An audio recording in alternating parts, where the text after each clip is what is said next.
Hi everyone, it's Kathy Norris from Iridology Fusion. Thanks for joining me for pod number 3.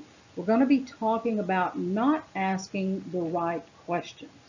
So this is in our series of common mistakes made by iridologists. So let's get going.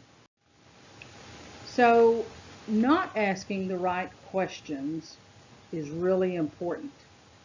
And for a lot of new iridologists, they may say, well, I don't yet know the right questions to ask. That's very good. We're going to talk about that just a little bit.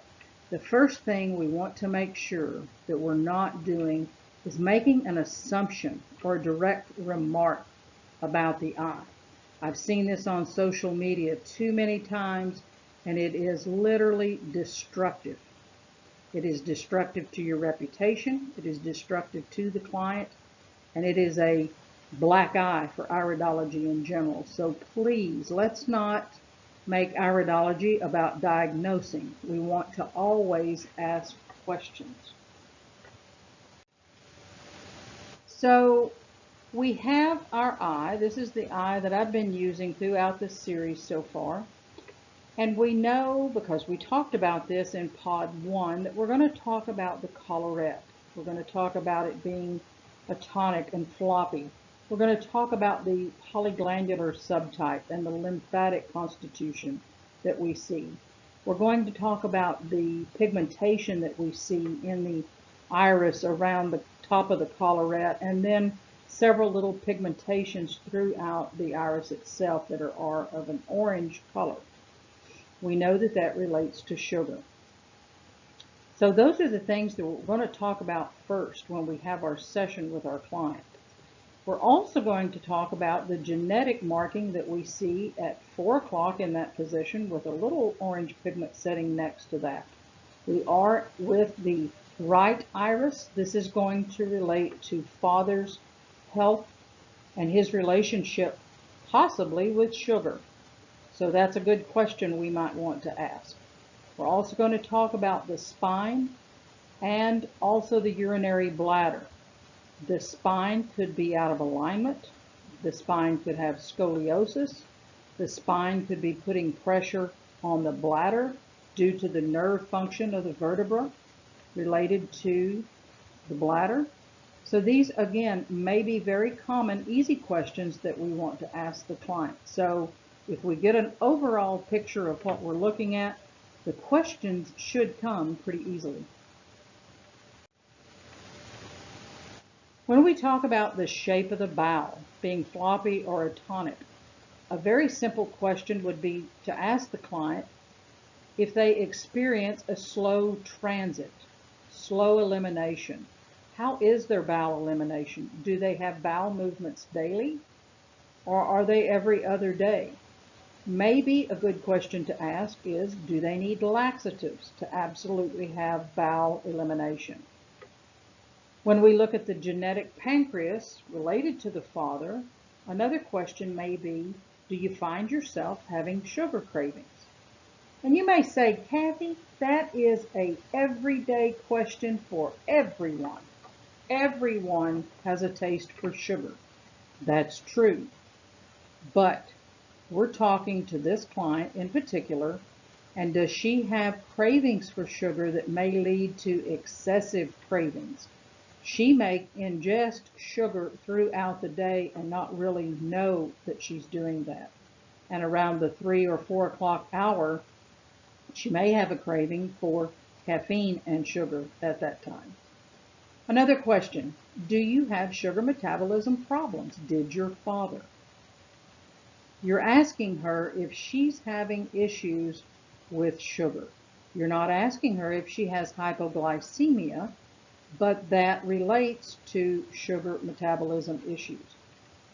Generally, the client is very forthright in saying, yes, I do have issues with sugar, or they may suggest, I do have hypoglycemia, or I am pre-diabetic.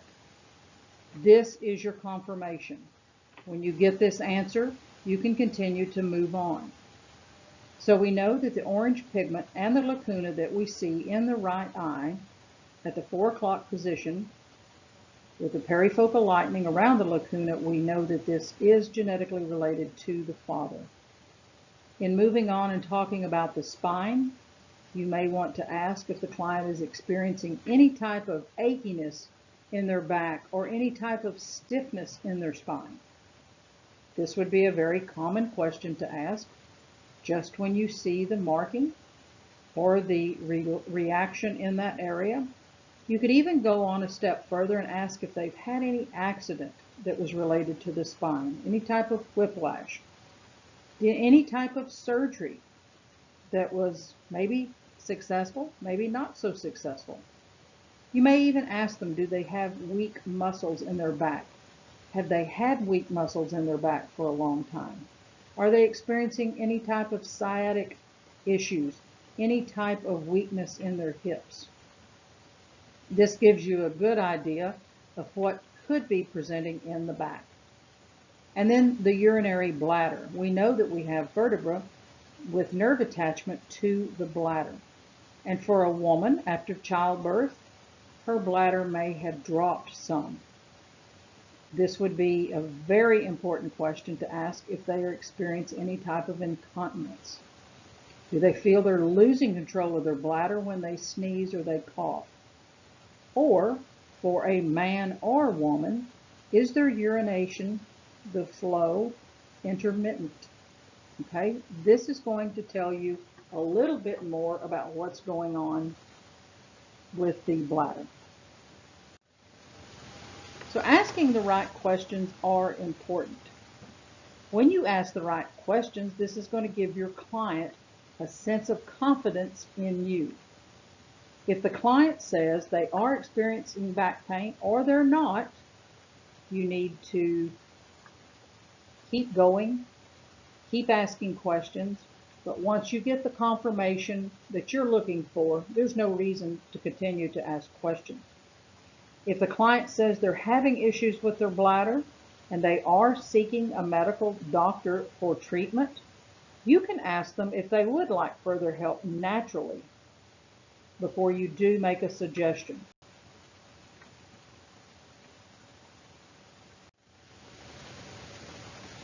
Asking the right questions shows your professionalism, but this is also another reason why understanding anatomy and physiology is so important to an iridologist. We have to be prepared. We have to be prepared with our questions. We have to know a lot about the body. We even have to know about disease and where those diseases stem from, what body structures or systems are weak because of certain disease.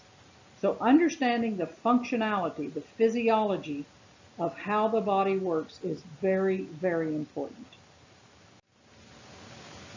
So I want to thank you again for joining this little mini pod that we've had. I'm really enjoying bringing you these helpful tips on common mistakes that iridologists make. If you want to share this with your client to help prepare them for an iridology session, for their first time iridology session, please do so. I don't mind at all. In our next teaching pod, we're going to be talking about making remarks rather than asking questions. Thanks again. Have a great day.